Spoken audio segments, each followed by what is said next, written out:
पिछले 3 दिनों को बदलकर 7 दिन कर दिया गया है। लेकिन जैसा कि हानशिन और अन्य लोगों ने कहा, कबीले के सदस्यों की ताकत में सुधार हुआ है।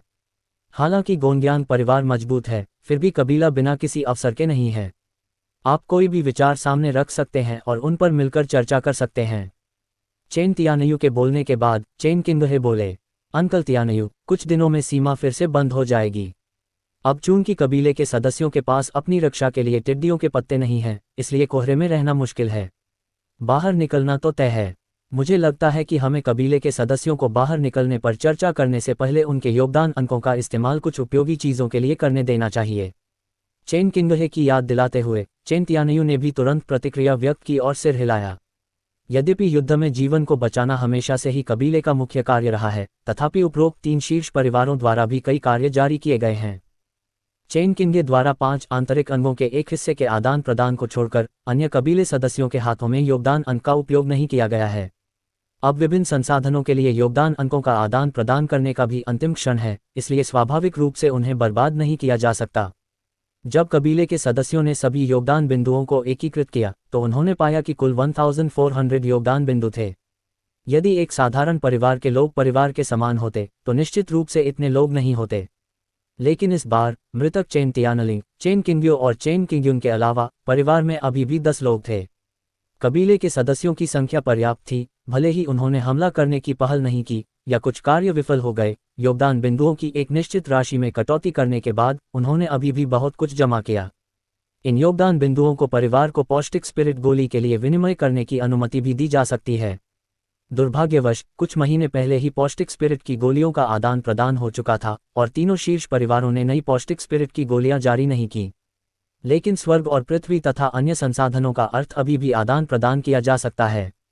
सभी योगदान अंक जमा करने के बाद चेन तियानयू ने धीरे से कहा, ये योगदान अंक, मुझे लगता है कि मैं 600 योगदान अंकों का उपयोग स्वर्ग और पृथ्वी के अर्थ के लिए कर सकता हूँ, और शेष 800 योगदान अंकों का उपयोग कुछ अन्य चीज़ों के लिए किया जा सकता है, जैसे कि उपचार के लिए आवश्यक चीज़ें या दायरे को तोड़ने के लिए चीज़ें।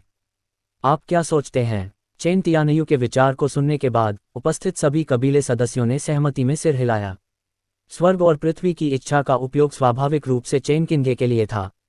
आखिरकार अब केवल चेन किंगे ही इस चीज़ को समझ सकता था।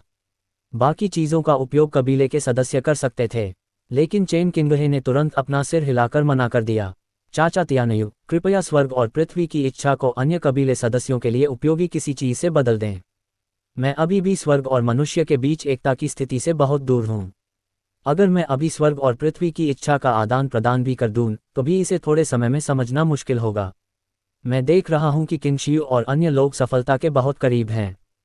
अगर इस समय उनकी मदद करने के लिए संसाधन उपलब्ध हों, तो वे निश्चित रूप से अपनी ताकत में सुधार कर पाएंगे। बाद में ये काम कठिन हो जाएगा। अगर कबीले के सदस्य कम समय में अपनी ताकत बढ़ा सकें, तो उनके लिए आगे बढ़ना अच्छा होगा। सुनने के बाद चेन तियानयू ने कुछ देर सोचा और फिर सिर हिला दिया। कुछ ही देर बाद चेन तियानयू ने सभी योगदान अंक आपस में बदल लिए। उनमें से कुछ संसाधन बाहरी गैंग क्षेत्र के योद्धाओं के लिए थे जिन्हें भेदना था, और कुछ उपचार संसाधन थे जो योद्धाओं की क्यूई और रक्त को शीघ्रता से बहाल कर सकते थे। ये सभी मौजूद कबीले के सदस्यों की स्थिति के अनुसार आदान प्रदान किए जाते थे। क्योंकि चेन किंगे उच्च स्तर पर थे, उन्होंने मूल रूप से शेष टिड्डी के पत्ते को बाहर निकालने की योजना बनाई थी, जो चोटों को ठीक कर सकती थी और कबीले के सदस्यों के घावों को ठीक कर सकती थी। हालांकि चेन तियानयू ने उसे तुरंत रोक दिया। ऐसा इसलिए नहीं था कि चेन तियानयू स्वार्थी था, बल्कि इसलिए कि बाद की लड़ाई खतरनाक थी और चेन किंगे, जो उपस्थित लोगों में सबसे ऊंचे राज्य वाले कबीले के सदस्य थे, के पास अधिक जिम्मेदारी थी। अन्य कबीले सदस्यों की चोटों का इलाज योगदान अंकों के बदले संसाधनों से किया जा सकता था, लेकिन अगर चेन किंगे घायल हो जाते तो उन्हें पवित्र वृक्ष टिड्डी के पत्तों से उपचारित करना पड़ता। इसके अलावा परिवार में 5 अंगों वाली आरोहण तकनीक भी थी। जब चेन किंगे इस तकनीक का इस्तेमाल करते तो उनकी ताकत निश्चित रूप से सबसे प्रबल होती, लेकिन अगर टिड्डी के पत्ते न होते तो ये तकनीक संभवतः अंतिम मृत्युदंड होती। चेन तियानयू की चिंताओं को समझने के बाद चेन किंगे ने थोड़ा सिर हिलाया। जितनी अधिक योग्यता होगी, उतनी ही अधिक जिम्मेदारी भी होगी।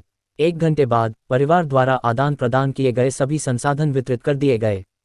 समय कम था और चेन तियानयू ने जल्दी से प्रत्येक कबीले के सदस्य को विभिन्न संसाधन वितरित किए और शेष कुछ दिनों में कबीले के सदस्यों को उनकी पूर्ण स्थिति में बहाल करने का प्रयास किया, ताकि परिवार को आगे बढ़ने के अधिक अवसर मिल सकें। कुलपति, कुल के शेष योगदान अनगिने जा चुके हैं, कृपया जांच लें। कुलपिता, कुल के हताहतों की गिनती हो चुकी है।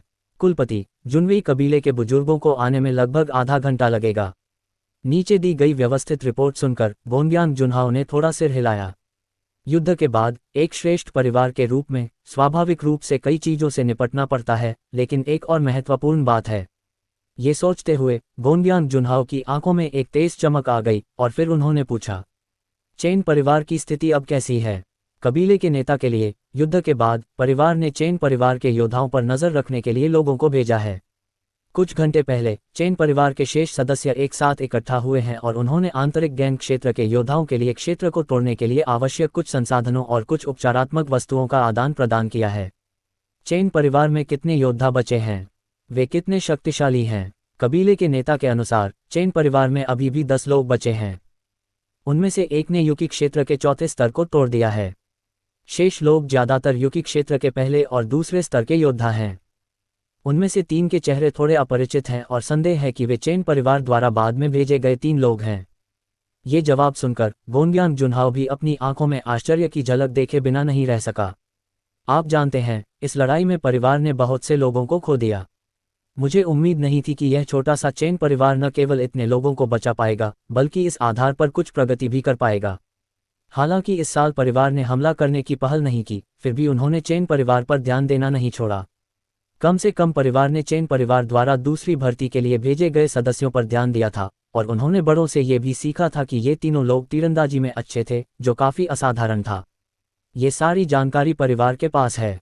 भले ही चेन परिवार ने अपनी ताकत बढ़ा ली हो, लेकिन वह कभी भी परिवार का विरोधी नहीं होगा। और तुम्हें यह भी जानना होगा कि इस युद्ध में उसके गोनग्यान परिवार की उपलब्धियां सामान्य परिवारों से तुलनीय नहीं हैं। इस परिवार में 5 क्यूचाओ युआन क्षेत्र में एक और योद्धा भी है। लेकिन अब चेन परिवार के लोग अभी भी सीमा पर हैं, इसलिए कार्रवाई करना आसान नहीं है।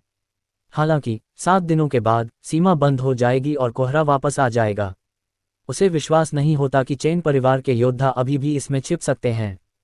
वर्तमान में परिवार को केवल सीमा की बाहरी परिधि पर नजर रखने की जरूरत है और चेन परिवार के लोग बच नहीं पाएंगे। सीमा पर चेन परिवार के योद्धाओं को निशाना बनाने के अलावा परिवार को भी कार्रवाई करनी चाहिए। चेन परिवार के पारिवारिक कुलदेवता के बारे में सोचते ही गोनग्यान जुनहाओ की भौहें फिर से तन गईं। इस कुल का कुलदेवता काफी मजबूत है। पिछली बार उसने कुल के कई कुलीन सदस्यों को भेजा था, लेकिन वे फिर भी भेद नहीं पाए। कुल की वर्तमान ताकत के साथ अगर जुन्यू कुल के बुजुर्ग सामने नहीं आते तो बलपूर्वक हमला करना शायद असंभव है। हालांकि कबीला कुछ नहीं कर सकता। वह कोई भी फैसला लेने से पहले जुनवेई जैसे अन्य बुजुर्गों से इस बारे में चर्चा करने की योजना बना रहा है। चाचा, मुझे लगता है कि इस बार हमें अलग हो जाना चाहिए। जबकि अन्य कबीले के सदस्य अपनी चोटों से उबर रहे थे या अपने क्यूई संगठन को तोड़ रहे थे, चेन किंगहे और चेन तियानयू ने पहले ही अगले ब्रेकआउट पर चर्चा शुरू कर दी थी। चेन किंगहे का सुझाव सुनकर चेन तियानयू ने भी स्वीकृति दिखाई। अगर कबीले के सदस्य आगे बढ़ते, हालांकि वे मजबूत लग रहे थे और अपनी शक्ति को केंद्रित कर सकते थे, तो गोनग्यान परिवार को उन सभी को रोकने के लिए केवल स्वर्ग और मानव एकता क्षेत्र में एक योद्धा भेजने की जरूरत थी। गोनग्यान परिवार के अन्य योद्धाओं के सहयोग के बिना उनके पास कोई मौका नहीं था। इसके अलावा यह कोई सामूहिक कब्र नहीं थी और उन्हें पवित्र वृक्ष की सुरक्षा नहीं मिल सकती थी। गोनग्यान परिवार के लोगों को तितर बितर करने और बाधा डालने से उन्हें अवसर की एक झलक मिल जाएगी। हमें कैसे तितर बितर होना चाहिए? उन टिड्डियों के पत्तों को किस कबीले के सदस्य को सौंपना चाहिए? चेन तियानयू ने जल्दी से चाबी मांगी। इस बार उनका अंतिम लक्ष्य अपने हाथों में मौजूद संसाधनों को वापस करना था और सबसे महत्वपूर्ण संसाधन स्वाभाविक रूप से कई आत्माओं से युक्त टिड्डे के पत्ते थे। चूंकि यह एक बिखरी हुई क्रिया थी, इसलिए कबीले के सदस्यों के लिए टिड्डी के पत्तों को परिवार में वापस लाना भी आवश्यक था। लेकिन क्या सभी टिड्डी के पत्तों को एक व्यक्ति में इकट्ठा किया जाए या जनजाति के प्रत्येक सदस्य को कुछ टिड्डी के पत्ते वापस जनजाति में लाने दिया जाए, ये भी एक समस्या है। यदि सभी टिड्डियों के पत्तों को एक व्यक्ति को वापस लेने के लिए सौंप दिया जाता है, लेकिन यदि जनजाति के इस सदस्य को गोनग्यान परिवार द्वारा रोक दिया जाता है और दुर्घटना का सामना करना पड़ता है, तो परिवार अनिवार्य रूप से हार जाएगा। लेकिन यदि जनजाति का प्रत्येक सदस्य आत्माओं से युक्त कुछ टिड्डी पत्ते ले जाए, तो सफलता की दर अधिक हो सकती है, लेकिन संसाधनों को केंद्रित नहीं किया जा सकता है और जनजाति में लौटने के बाद वे परिवार की आत्माओं में पर्याप्त वृद्धि नहीं ला सकते हैं।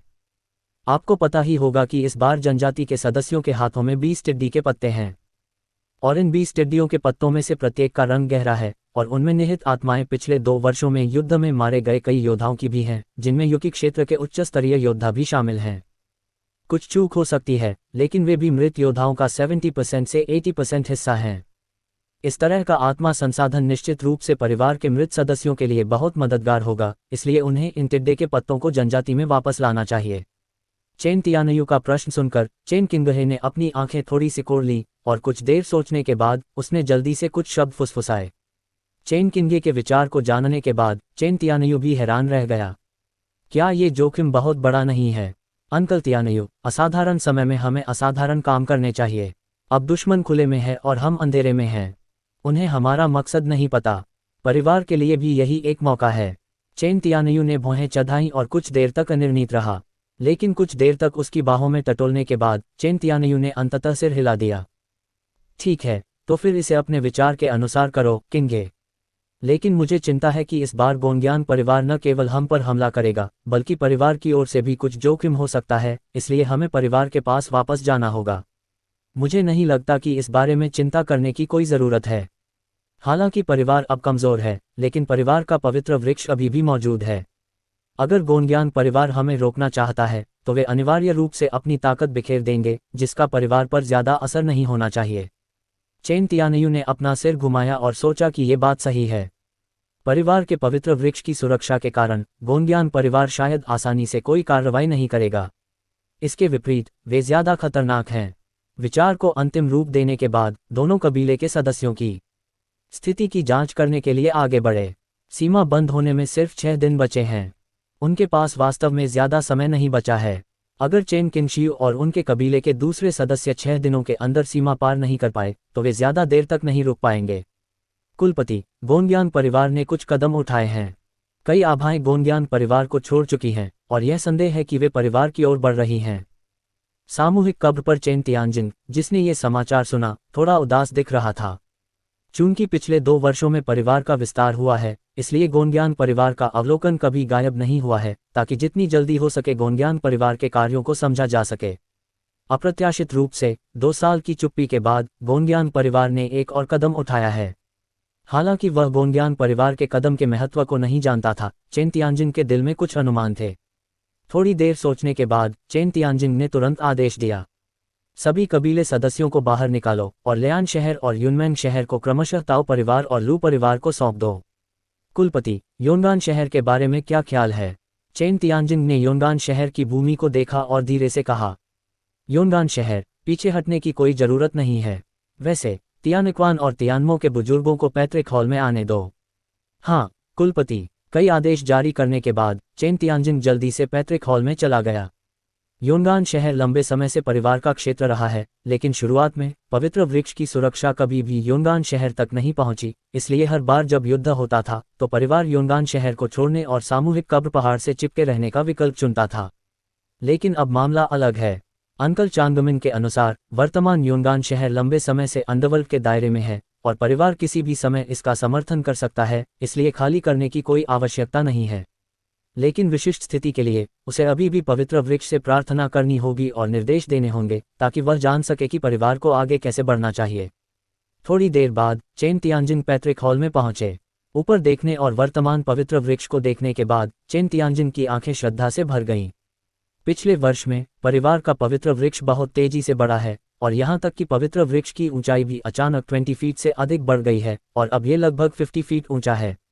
ध्यानपूर्वक देखने पर चेन तियानजिन ने पवित्र वृक्ष के तने पर कुछ असामान्य चीज देखी। यद्यपि ट्रंक अभी भी मुख्य रूप से ग्रे और काले रंग का है, लेकिन अब इन 2 रंगों के अलावा कई और रंग भी हैं। सुनहरा और लाल सबसे आम रंग हैं, जो लगभग हर शाखा में फैले हुए हैं। इसके बाद सफ़ेद, मिट्टी का रंग, बैंगनी। विभिन्न रंग एक दूसरे को काटते हैं, लेकिन ये रंग हल्के होते हैं। तने विभिन्न रंगों के हैं, लेकिन वे प्राकृतिक हैं और उनमें अवज्ञा का कोई भाव नहीं है। यद्यपि मैं पवित्र वृक्ष की शाखाओं पर विभिन्न पैटर्न का अर्थ नहीं समझता, लेकिन पवित्र वृक्ष की वृद्धि के दृष्टिकोण से यह कोई बुरी बात नहीं है। थोड़ा ठीक होने के बाद चेन तियानजिन ने प्रार्थना करना शुरू किया और इस प्रार्थना में अपने आंतरिक संदेह व्यक्त किए। प्रार्थना के बाद तेजी से हवा चलने लगी। हवा के झोंके में चेन तियानजिन का पूरा शरीर थम गया और उसकी आंखें तेजी से चमक उठीं। पवित्र वृक्ष को धन्यवाद देने के बाद चेन तियानयू को पहले से ही इस मामले का कारण पता चल गया था। जल्द ही चेन तियानक्वान और चेन तियानमो, जिन्होंने ये खबर सुनी, पैतृक हॉल में पहुंचे। प्रमुख, मैंने सुना है कि गोनग्यान परिवार ने कुछ कदम उठाए हैं। दोनों की निगाहों का सामना करते हुए चेन तियानजिन ने सिर हिलाया। वास्तव में मैंने अभी पवित्र वृक्ष से प्रार्थना की है और इसका परिणाम यह है कि सीमा युद्ध समाप्त हो गया है। क्या जनजाति के सदस्य शीघ्र ही वापस लौट सकेंगे? चेन तियानक्वान ने जब ये खबर सुनी तो वह बहुत खुश हुआ। चेन किंगचेंग लंबे समय से कबीले से दूर था और वह उसके लिए चिंतित भी था। इसके अलावा कबीले के सदस्यों की वापसी भी इस बार हुई। समय निश्चित रूप से परिवार को मजबूत बना देगा। मुझे डर है कि यह इतना आसान नहीं है। गोनग्यान परिवार के कई सदस्य भी सीमा पर हैं। चेन तियानक्वान अचानक जाग उठा। हाँ, युद्ध के बाद दक्षिणी सीमा के साथ हुआ समझौता अब उपयोगी नहीं रहा। गोनग्यान परिवार कबीले के सदस्यों पर हमला करने का यह मौका कैसे चूक सकता था? पवित्र वृक्ष की सुरक्षा के बिना जनजाति के सदस्यों को भारी खतरे का सामना करना पड़ेगा। कबीले के नेता, आप मुझे अपने कबीले के लोगों को जवाब देने के लिए क्यों नहीं ले जाते? चेन तियानक्वान ने तुरंत कहा। 1 साल हो गया है जब परिवार ने चेन हानेक्सिन और कई लोगों को आखिरी बार सीमा पर भेजा था। इस साल के दौरान परिवार ने एक बार फिर 3 नए क्यूई नियंत्रण क्षेत्र योद्धाओं को जन्म दिया। पिछले चेन हानवेन और चेन किंग्याओ के अलावा कबीले के नेता और हे और चेन तियानमो के साथ अब उनके परिवार में कुल 8 क्यूई नियंत्रण क्षेत्र योद्धा हैं। यद्यपि अधिकांश कबीले के लोग पवित्र वृक्ष के संरक्षण के साथ आंतरिक गिरोह क्षेत्र में हैं, फिर भी यदि वे गोनग्यान परिवार के लोगों से मिलते हैं तो वे उनसे लड़ सकते हैं। हालांकि इस प्रस्ताव को चेन तियानजिन ने तुरंत अस्वीकार कर दिया। नहीं, सीमा बहुत दूर है। अगर हमें जवाब देना है तो हमें कहाँ जवाब देना चाहिए? अगर दूरी बहुत कम है तो जवाब देने की कोई ज़रूरत नहीं है। अगर दूरी बहुत ज़्यादा है तो जवाब देने वाले कबीले के सदस्य खतरे में पड़ जाएंगे। लेकिन अगर हम जवाब नहीं देंगे तो क्या कबीले के सदस्य सुरक्षित वापस लौट पाएंगे? चेन तियानक्वान चिंतित दिखे। गोनग्यान परिवार की ताकत के साथ चेन तियानयू और सीमा पर मौजूद अन्य लोगों के लिए आना बहुत खतरनाक है। अगर परिवार कोई रास्ता नहीं सोचता तो गोनग्यान परिवार की घेराबंदी में इस बार कबीले के सदस्यों का सुरक्षित लौटना मुश्किल होगा। इससे चेन तियानक्वान को थोड़ी चिंता हुई। इसके अलावा गोनग्यान परिवार अब लोगों को परिवार की ओर भेज रहा है, शायद इसलिए कि वे परिवार पर नज़र रखना चाहते हैं और परिवार को प्रतिक्रिया देने के लिए लोगों को भेजने से रोकना चाहते हैं। चेन तियानजिन के चेहरे पर भी एक चिंता भरी नज़र थी। जल्द ही चेन तियानजिन की आंखों में एक भयंकर भाव उभर आया। एक उच्च वर्गीय परिवार होने के नाते गोनग्यान परिवार में इस बार युद्ध में भाग लेने वाले बहुत से लोग होंगे, यहाँ तक कि परिवार से भी ज़्यादा। हमारे परिवार की ताकत खाली है और गोनग्यान परिवार भी ऐसा ही होना चाहिए। इसके अलावा जनजाति की जांच के अनुसार गोनग्यान परिवार के अधिकांश लोग जो इस बार परिवार में आए थे वे केवल क्यूई नियंत्रण क्षेत्र के पहले या दूसरे स्तर पर हैं। ये देखा जा सकता है कि गोनग्यान परिवार इस समय परिवार पर हमला करने का इरादा नहीं रखता है। चूंकि गोनग्यान परिवार लड़ाई नहीं करेगा, इसलिए परिवार को हमला करने की पहल करनी चाहिए। चेन तियानक्वान ने जब कबीले के नेता के विचार सुने तो वह थोड़ा हैरान हुआ। एक मध्यम वर्गीय परिवार होने के नाते उन्होंने कभी भी एक उच्च वर्गीय परिवार पर हमला करने की पहल करने के बारे में नहीं सोचा था। लेकिन इसके बारे में ध्यान से सोचने के बाद चेन तियानक्वान की आंखें और अधिक चमकदार हो गईं। पिछले 2 सालों में गोनग्यान परिवार ने कोई और कदम नहीं उठाया है। यहाँ तक कि परिवार के पहले के बेतहाशा विस्तार पर भी गोनग्यान परिवार ने ध्यान नहीं दिया। दक्षिणी शिनजियांग के साथ समझौते के अलावा शायद इसकी वजह गोनग्यान परिवार का कमज़ोर होना या फिर कबीला का कमज़ोर होना है। क्यूई नियंत्रण क्षेत्र के कुछ उच्च स्तरीय योद्धाओं के लिए बच निकलना मुश्किल है। परिवार पर नज़र डालें तो यद्यपि आज जीवित सभी कुल सदस्य नेइगान क्षेत्र में हैं, लेकिन यह मत भूलिए कि परिवार के पाताल लोक में अभी भी कई मृत कुल सदस्य हैं। यद्यपि कबीले के सदस्यों ने पिछले 2 वर्षों में यिनक्यूई और स्वयं निम्न क्षेत्र के विस्तार पर भरोसा करते हुए कई आत्मा शरीरों को अवशोषित नहीं किया है, अब 30 से अधिक आत्मा कबीले के सदस्य हैं जो क्यूई नियंत्रण के स्तर तक पहुंच गए हैं। यहाँ तक कि ली परिवार के साथ युद्ध में मारे गए कबीले के सदस्य भी अब जन्मजात आत्मा शरीर के स्तर पर पहुंच गए हैं। ये तो बताने की ज़रूरत नहीं कि 30 से ज़्यादा क्यूई नियंत्रण क्षेत्र के आत्मा शरीरों में चेन किंग्यू और चेन चांगमिंग जैसे उच्च स्तरीय आत्मा शरीर भी हैं। पिछले 2 वर्षों में भी कई क्यूई नियंत्रण क्षेत्र के आत्मा शरीर आदिवासियों ने प्रगति की है, जिसकी तुलना क्यूई नियंत्रण क्षेत्र 2-3 योद्धाओं से की जा सकती है। इस तरह की ताकत परिवार को अन्य मध्यम स्तरीय परिवारों पर गर्व करने के लिए पर्याप्त है। भले ही स्वर्ग और मनुष्य के सामंजस्य के योद्धा कार्रवाई न करें, परिवार अजेय हो सकता है। एक बार जब परिवार दबाव डालेगा और अगर गोंडयान परिवार हार जाता है तो उन्हें सीमा पर मौजूद आदिवासियों को वापस बुलाना पड़ेगा। तब तक चेन तियानयू और अन्य लोग काफी निश्चिंत हो जाएंगे। ये वेई को घेरने और झाओ को बचाने की रणनीति है। ये सोचकर चेन तियानक्वान और चेन तियानमो दोनों काफी उत्साहित दिखे और तुरंत पूछा, कबीले के नेता, हम कब कार्रवाई करेंगे? चेन तियानजिंग ने अपनी आंखें सिकोड़ लीं। हम आज से तैयारी शुरू कर सकते हैं। मृत आदिवासियों को इस बार गोंडयान परिवार द्वारा भेजे गए आदिवासियों का विशिष्ट स्थान मिल जाने के बाद वे कार्रवाई कर सकते हैं और इस बार आए सभी लोगों से निपटने की कोशिश कर सकते हैं। हालांकि गोंडयान परिवार के रहस्य अभी भी मौजूद हैं। इस बार आने वाले लोग वायु नियंत्रण क्षेत्र में उच्च स्तरीय योद्धा हो सकते हैं। यदि आपको लगता है कि आप अजेय हैं तो आपको समय रहते पीछे हट जाना चाहिए। परिवार का स्वामी इस बार आपको परेशान कर रहा है। हाँ, कुलपति। दोनों के जाने के बाद चेन तियानजिंग ने पवित्र वृक्ष से फिर प्रार्थना की और चाचा चांग मिंग को बताया कि आखिरकार इस हमले में आत्मा कबीले के सदस्यों की मदद जरूर होगी, वरना परिवार की मौजूदा ताकत के साथ ये गोंडयान परिवार को कोई नुकसान नहीं पहुंचा पाएगा। कितना बड़ा खतरा है। कबीले के नेता, हमने परिवार को सूचित कर दिया है। यांगले कबीले के मुखिया ने कबीले के सदस्यों को चेन परिवार के आसपास के इलाके में भेज दिया है ताकि यह सुनिश्चित किया जा सके कि चेन परिवार उनका समर्थन नहीं कर पाएगा।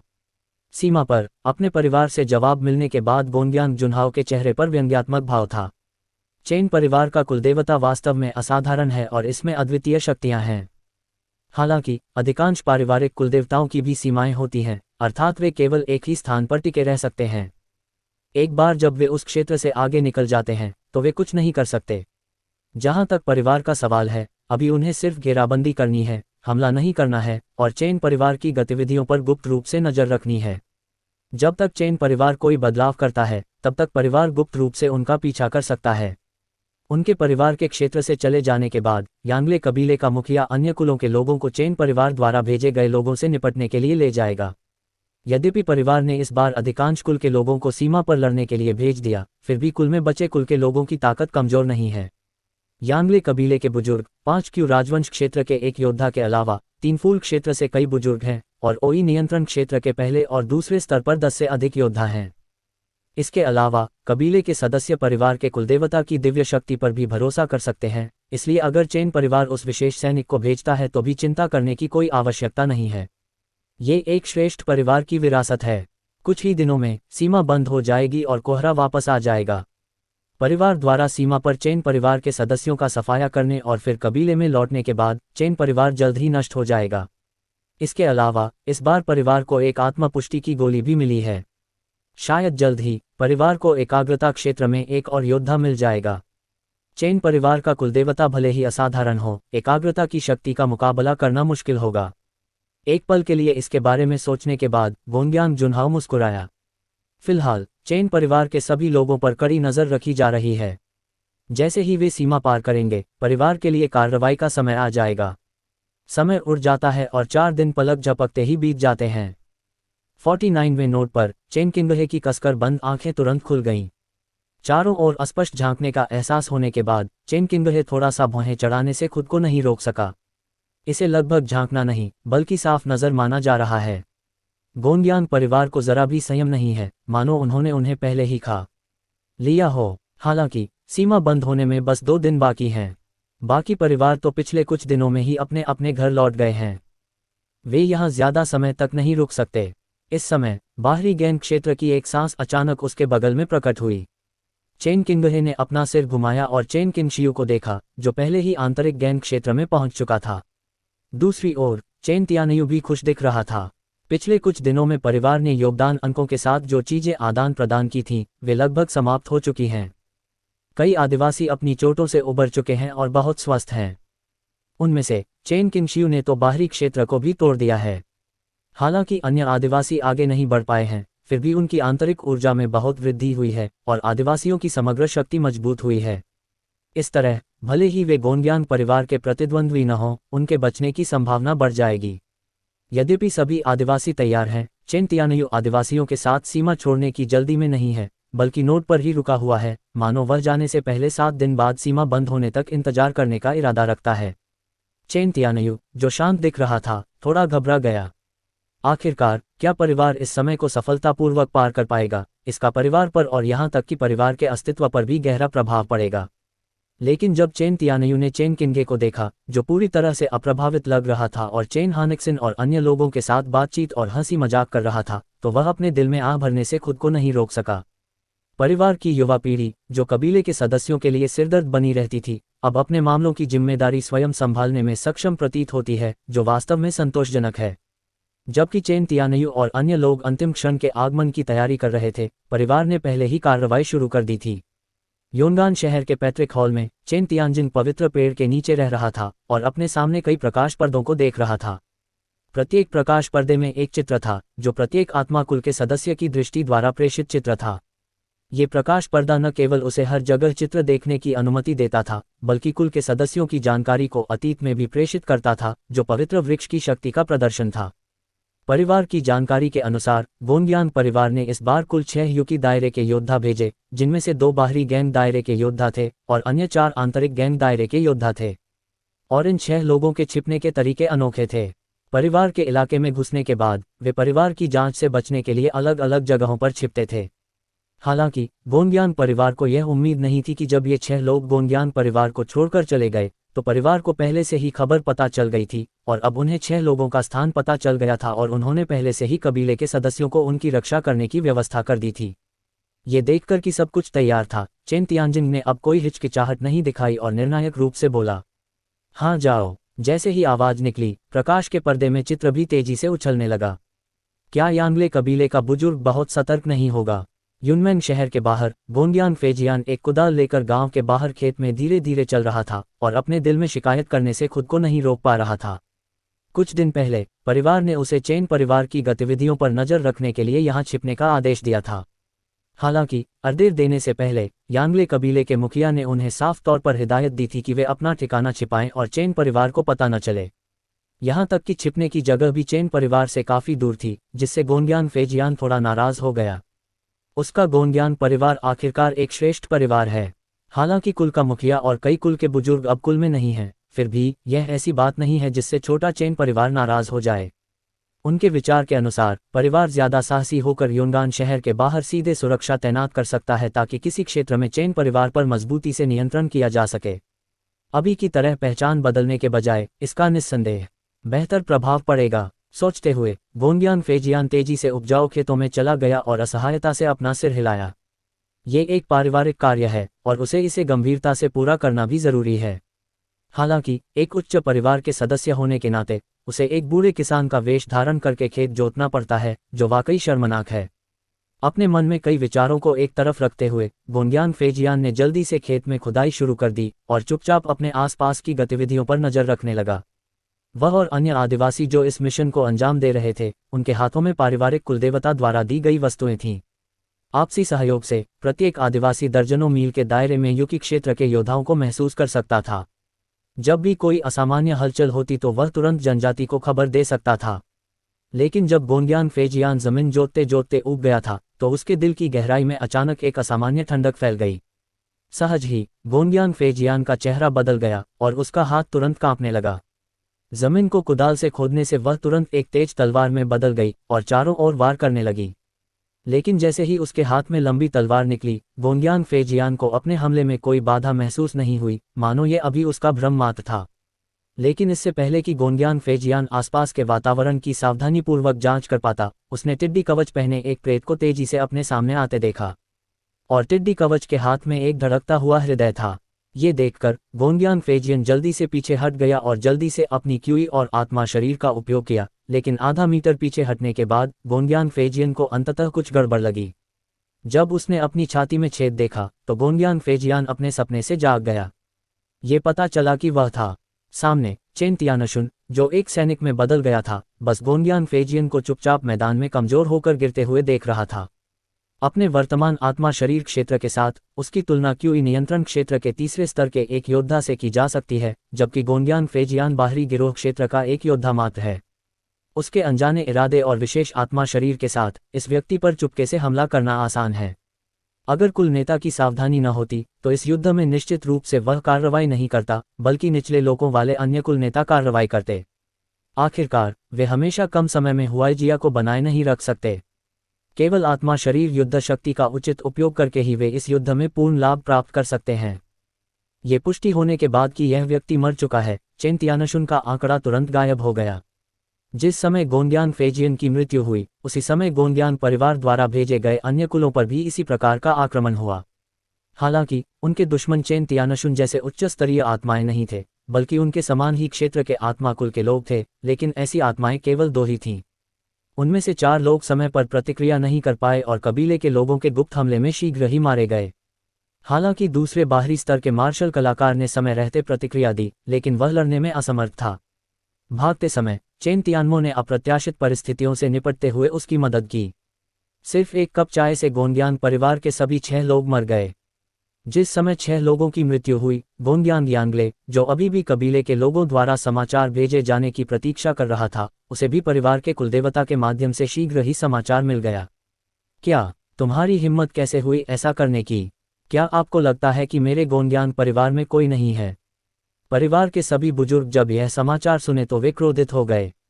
इस बार परिवार ने केवल आंतरिक स्तर के योद्धाओं को ही भेजा। इसका कारण यह था कि उन्होंने सोचा कि यह कार्य कठिन नहीं था और अधिक मजबूत बुजुर्गों को भेजना उचित नहीं था।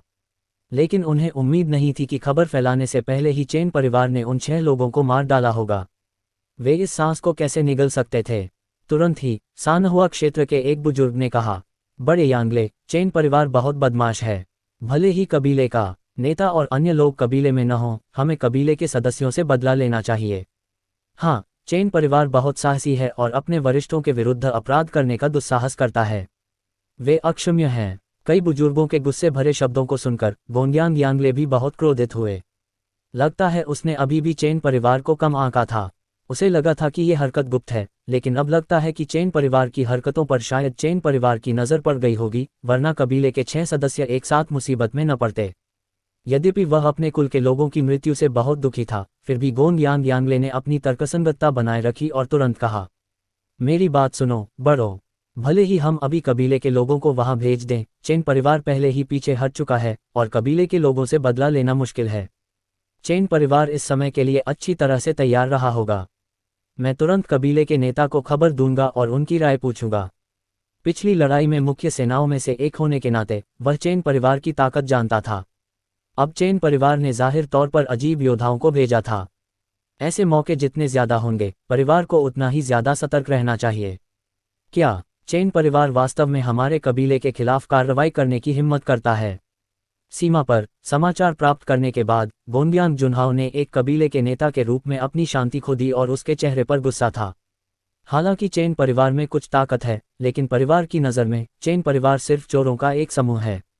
अगर 5 क्षेत्रों का युद्ध अचानक आकर परिवार के कार्यों में बाधा न डालता तो चेन परिवार बहुत पहले ही गायब हो गया होता।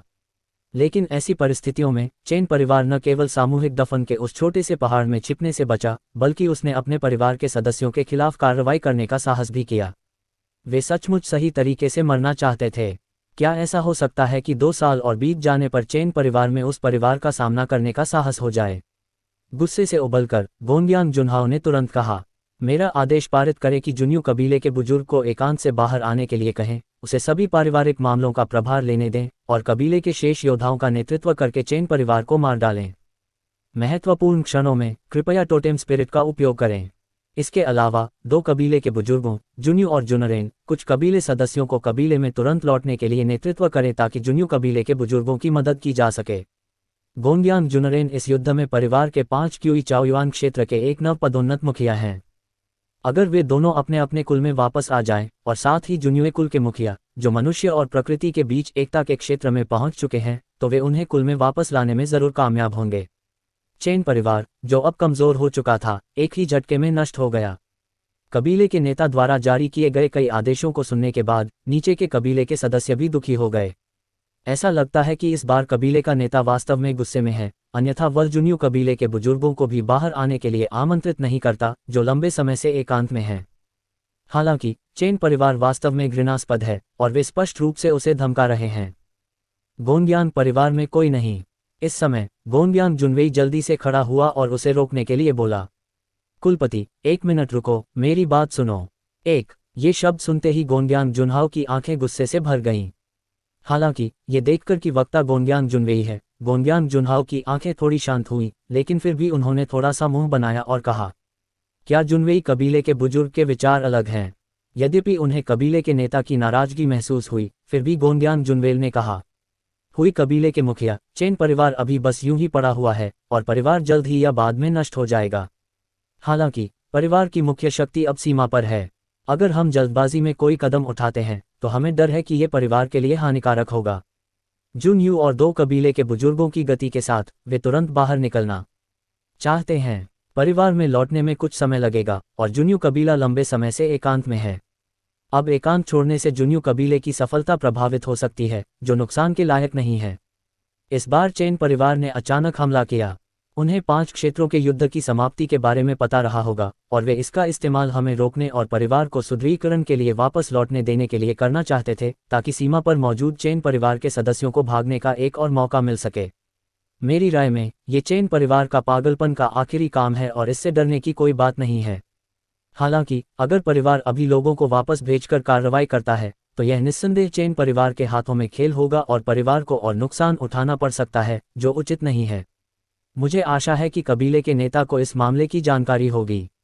इस विश्लेषण को सुनने के बाद गोंग्यान जुनहाओ, जो अभी थोड़ा गुस्से में था, बहुत शांत हो गया। उसे अभी भी परिवार के आखिरी हमले की याद थी। चेन परिवार के पास अभी भी कुछ साधन थे और चेन परिवार के पवित्र वृक्ष के साथ यही वजह थी कि परिवार जल्दी से आगे नहीं बढ़ पाया। भले ही लाओयू कबीला एकांतवास से बाहर आ जाए और अन्य कबीलों को भी इसमें शामिल कर लिया जाए, फिर भी यह मुश्किल हो सकता है। चेन परिवार को कम समय में ही पकड़ लिया जाएगा। अगर चेन परिवार पलटवार भी करे तो भी परिवार को नुकसान पहुंचने की संभावना ज्यादा है। हालांकि इस युद्ध से परिवार को कुछ लाभ हुआ, लेकिन कबीले के लोगों को भी बहुत नुकसान हुआ। अगर चेन परिवार की वजह से कबीले के सदस्य फिर से हार गए तो इसका असर परिवार के भविष्य के विकास पर पड़ सकता है। अगर आप गौर से सोचें तो ये लाभ वाकई नुकसान के लायक नहीं है। और यदि वे अपने कबीले में लौटने से पहले सीमा पर चेन परिवार से निपटने तक प्रतीक्षा करते हैं तो चेन परिवार का सफाया करने के बाद परिवार पर पड़ने वाले प्रभाव को कम किया जा सकता है। गोंग्यान जुनहाओ, जो पूरी तरह से शांत हो गए थे, ने सिर हिलाया। जुनवेई कबीले के बुजुर्ग की बातें सच हैं। जुनवेई कबीले के बुजुर्ग की इच्छा के अनुसार अब परिवार को क्या करना चाहिए?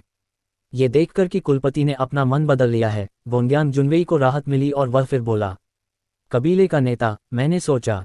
लेकिन इसी समय एक आदिवासी व्यक्ति तेजी से आया और तुरंत बोला, कबीले के नेता को खबर दो कि चेन परिवार नोड से निकलकर सीमा के बाहर चला गया है।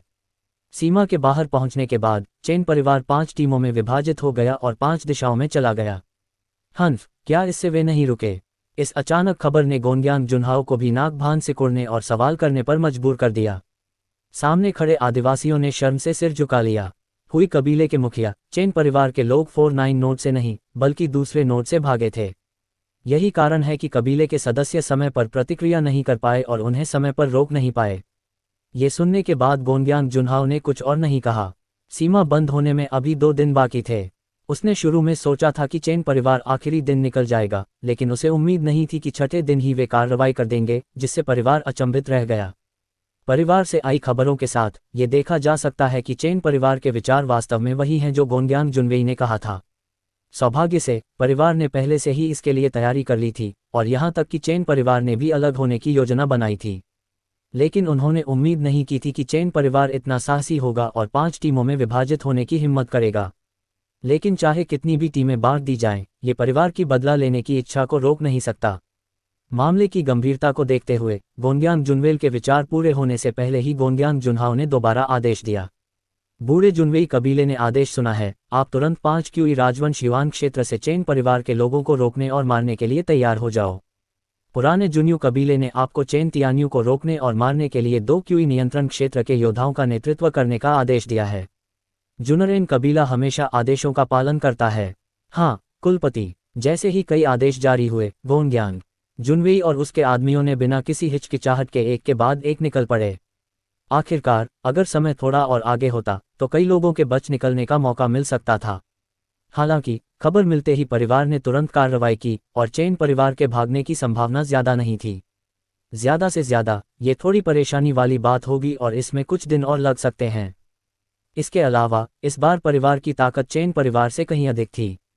उनमें से चेन किंगे का पीछा गोंग्यान जुनवेई ने किया, जो तियानरेन्हे क्षेत्र में था। चेन तियानयू का पीछा गोनग्यांग जुन्यो ने भी किया, जो युकी क्षेत्र के चौथे स्तर पर था। यहाँ तक कि चेन किंगचेन को भी परिवार द्वारा लंबे समय से निशाना बनाया गया था और चौथे स्तर के नव पदोन्नत युकी दायरे के योद्धा गोनग्यांग जुनरेन को विशेष रूप से व्यक्तिगत रूप से कार्रवाई करने के लिए भेजा गया था और उनके साथ योद्धाओं में 2 तृतीय स्तरीय युकी दायरे कबीले के सदस्य भी शामिल थे।